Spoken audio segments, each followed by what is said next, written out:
6 March রাত দুটো যখন বাজে, যখন আমাদের প্রিয় নেতাকে বিনা ওয়ারেন্টে অ্যারেস্ট করা হয়েছিল, সেদিন আমাদের গণতন্ত্রের মা বেগম খালেদা জিয়া তাদের বলেছিল যে আমার ছেলেকে আপনারা অ্যারেস্ট করতে এসেছেন, আপনাদের অ্যারেস্ট ওয়ারেন্ট কই।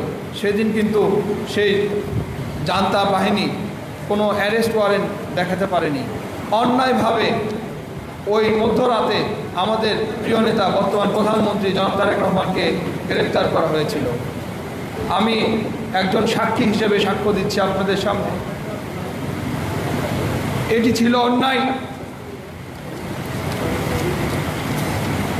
যাই হোক, লাস্ট যখন তাকে ধরে নেওয়া হচ্ছিল তখন লাস্ট ফোনটা আমি করেছিলাম। আমাদেরকে সাবধানে থাকতে বলেছিলেন আমাদের প্রিয় নেতা।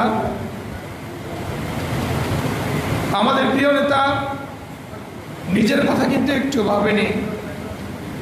আমাকে শেষ কথাটি বলেছিল, আমার পরিবারের দিক খেয়াল রেখো, নিজেরা সাবধানে থেকো, এটাই তার শেষ কথা ছিল। যাই হোক, আমাদের প্রিয় নেতাকে ওই সময় ধরে নিয়ে যে কীরকম নির্যাতন করা হয়েছে আপনারা সবই জানেন। এখন অনলাইনের যুগ, আপনারা অনলাইনেও এগুলো এখনও ভাসছে।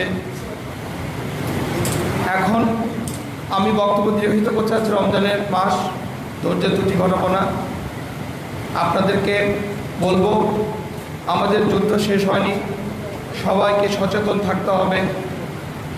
যারা আমাদের বিরোধী আছে তারা কিন্তু রোজার পরে একটি চক্রান্তকারীরা আর চক্রান্ত বেশি বাড়িয়ে দেবে তাদের মাত্রা। যে চক্রান্ত শুরু করেছে তারা, এদের বিরুদ্ধে জিততে হবে।